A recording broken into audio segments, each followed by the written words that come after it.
Good afternoon, all. Greetings from the Irish Midlands. It's great to be talking to my BSBI friends all over Britain and Ireland. My name is Fiona Mac Gowen, and together with my husband, Mark McCurry, we make up the BSBI recording team for our home county of Laois.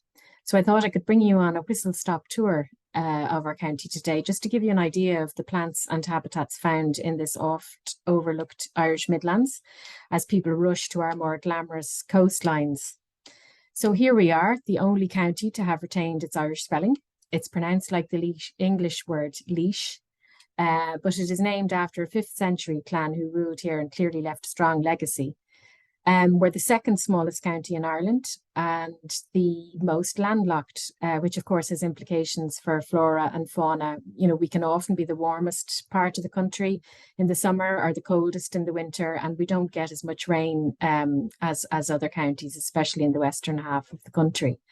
Also, interestingly, we are one half of what I believe is the first English plantation set up in 1556. By the Tudor Queen Mary and her Spanish husband, King Philip. So Laois became known then as Queen's County, and our neighbour to the north, County Offaly, became known as King's County. And this picture here just gives you a typical view in County Laois. You know, we're small, we're not known as a special place like the Burren or Connemara. But we still have lots of interest, of course. It's very agricultural, with dairy farming being prominent, as well as arable farming with wheat and barley commonly grown. But we do have lots of beautiful hedgerows, as you can see here, and pockets of beautiful woodland, some of which is very ancient, especially those that you'd find along the banks of, we have two of Ireland's greatest rivers going through County Laois, the River Barrow and the River Nore. And 10 years into being county recorders, myself and Mark are still exploring and finding more. So today we'll head off on a bit of a trip. So to start off, I wanted to show you some calcareous grassland. You know, County Laois is part of the Irish Midlands. The central plain of Ireland is famously known as being a limestone dominated area. And this picture here is a very typical BSBI meeting photo, which I took at the meeting that Mark and myself ran last May in a wonderful local area, which is a floodplain of the River Nore, known locally as the Mash. And this particular patch of calcareous grassland is located at the edge of that floodplain, which is probably an old shingle bank. There's very little of this type of habitat left in Ireland now, so it's highly valued. This particular area of the Mash is managed as a commonage between 3 farmers, and because it floods every year, it's never been reclaimed, so it has survived intact, you know, while other areas haven't. And to have a look at some of the things we were down on our hands and knees looking at there, it's a great area for the green-winged orchid. We've only 3 sites where the green-winged orchid is found in County Laois. This rarity unfortunately just indicating the loss of the habitat due to land reclamation. But what's lovely about out there at the Mash is, you know, you look one way and you see the dark pink variation, and then you turn around and you see the white one, and turn around again and you see their intermediate gorgeous pale pink version. Another type of calcareous habitat that we have are these prominent post-glacial features in the Irish Midlands, and they're known as eskers, which is a word that the Irish language has given to geography from the Irish word esker. Many of them have been degraded and quarried for sand and gravel over time, but there's still enough surviving to give plenty of botanical interest. You know, they're landscape features that were laid down in the last ice age, running underneath the glaciers. They're composed mainly of calcareous material. And this particular one here runs through the middle of Portlaoise town, which is the county town for Laois, a large town. But many of the eskers formed ancient roadways which guided the traveller above wet ground. And this esker here, which runs through Portlaoise, is known as the Ridge of Marlborough, Marlborough being the old name for Portlaoise, called after Queen Mary. when it was known as Queen's County. And the Ridge of Marlborough here, this particular section, has been used as a graveyard since medieval times. And that, of course, has led to its conservation. And it features some lovely botanical interest. The gorgeous showy plant there on the left, the greater knapweed, occurs very rarely in Laois. So it's lovely to see it peeping through the railings of the graveyard there in late summer. And another speciality of this part of Ireland is the beautiful small tree, the Irish whitebeam, Sorbus hibernica. And I just have a picture of the leaf there just to show you that, you know, the differentiation is up here on the leaves. So in the common whitebeam, you have the leaf kind of has a nice pointed apex here, whereas in the Irish whitebeam, it's quite oval. And then on the right over there, we have the lovely lady's bedstraw, a great indicator of nice calcareous grassland habitat. And then these areas are, all three photographs have been taken in the vicinity of Portlaoise town. And we're calling these secondary grassland, secondary calcareous grassland habitats because, you know, I think they're just really showing their areas where the esker probably was flattened out, but the relics, the hints are there to show us, you know, they're very disturbed, but they're quite valuable and diverse as they hold important reserves of calcareous species. And, you know, we'd be hopeful that they could form the basis of the restoration of this type of habitat into the future. These yellow flowers here are just hundreds and hundreds of cowslips which show up on this Portlaoise industrial estate every year to the delight of everybody. And Mark is walking through several orchids, gorgeous orchids in an area it's called Wasteland. It's due actually for building on, but we're keeping an eye on it. And over on the right there is just a lawn area outside industrial estate, outside a factory, just where the factory owner decided to change his mowing regime, and all these little beauties came up.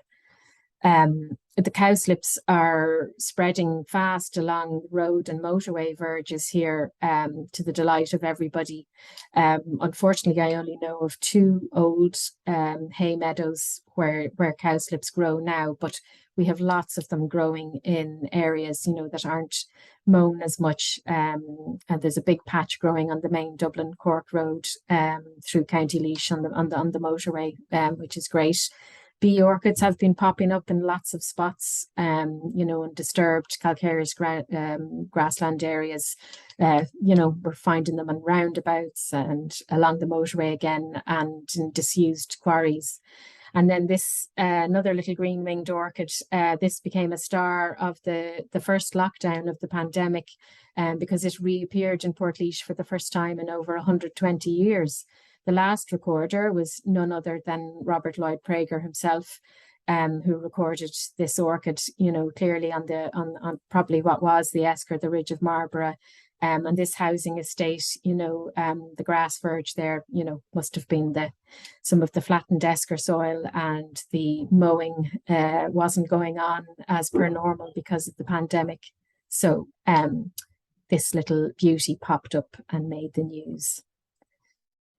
So going back to the MASH to have a look at another habitat type, and these are flood meadows of the River Nore. So this area just at the back of the picture here, that was where I had the picture earlier of the grassland ridge, and then this is the area that floods. So as I speak, this area is under about 2 meters of water as it floods every winter.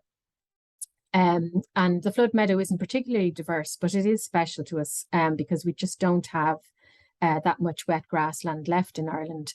It's comparable to the more famous Shannon Callows in the west.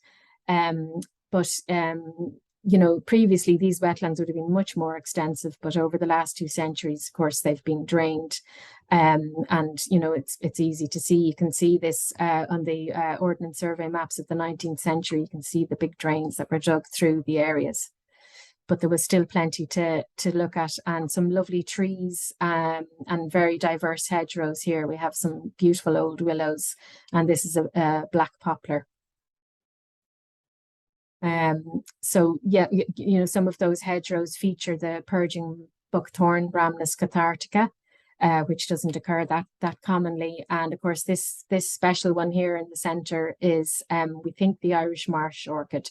I have a little question mark in there because it's notoriously difficult to, you know, absolutely identify, but I think we're pretty confident about this one. And that one is pretty rare.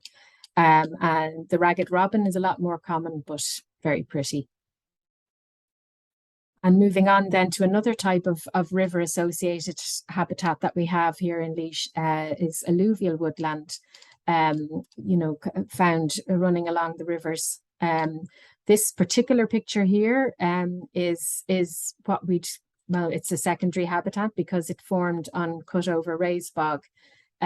Since the peat cutting stopped. It naturally formed when the peat cutting stopped over 50 years ago. But we have woodlands that grow along the banks of the River Barrow and the River Nore. The River Nore alluvial woodlands are particularly known for the summer snowflake, beautiful flower that you can't believe is wild. It looks so highly cultivated. And then there's the black poplar in the centre. A gorgeous tree, and we'd have quite a few lovely mature examples across the county, but fewer and fewer as time goes on, you know, because they need special conditions to germinate. Flooding in June, apparently, which doesn't happen that often anymore. And there's the lovely bird cherry on the right, which we'd have quite a bit of in the damper woodlands in Laois. And then to take a quick spin up the mountains, the Slieve Bloom Mountains, they don't compare to our coastal ranges in Wicklow and Kerry, or obviously those of Scotland and Wales, but they're the largest area, wild area in County Laois. And unlike other parts, very little of the bog and heath habitats up here are grazed because the mountaintops form the Slieve Bloom Mountains Nature Reserve, a stronghold of hen harriers and red grouse, which of course tells you that the heather does very well here. We have lots of bilberries, which in Ireland are known as frockins, from the Irish word freacon, Vaccinium myrtillus, and there's some of the lovely ling heather. And the frockins are so plentiful. We have festivals in the Slieve Blooms. At one stage, there was 15 frockin festivals, but happening in August, of course, they're linked to the ancient Irish festival of Lunasa. And then we've got lots of lovely wetland habitats, fens and raised bogs. You know, they're habitats of high biodiversity value. And, you know, some of these, many of the fens generally have other habitats associated with them, like woodland and dry grassland and tufa springs. And they occur in pockets that I like to think time has left behind. But in the last 3 years, myself and Mark have found 2 new fen sites that escaped notice before. One of them hosting Ireland's only insect protected under the EU Habitats Directive, the marsh fritillary. Some of the highlights, though, from the fens are the gorgeous fly orchid and the black bogrush, Scienus nigricans. Some more things there. We've got with the fly orchid, we also have come across the lovely skullcap. And on the raised bogs, one of my favourites is bog myrtle and the cranberry. And then the last habitat that I really kind of wanted to show you is our old woodland habitats. We have areas of both ash and oak dominated woodland. And, you know, we lost much of our primary woodland after the plantation because iron smelting industry took hold. And so a lot of the oak was burnt. But old maps give hints. There's a fantastic map on the British Library collection of Laois and Offaly just at the start of the plantation, and it highlights all the woodlands and the bogs and the passes in between. But we have come across kind of small little pockets of areas that have been left behind, such as this area up at Dysart Gallen, which features lovely hazels, as you can see. And we found the ghostly toothwort grows there, just giving hints of what was in the past. And just across into the next valley is this beautiful ancient oak with a DBH of 7 meters. I think this oak has seen a lot and probably was there before the plantation started. So I hope that we have given you, you know, it was a very quick tour, but it's hopefully given you an idea of the flora and habitats of the often overlooked Irish Midlands. And maybe we'll see you here for a BSBI field trip sometime. Thank you very much.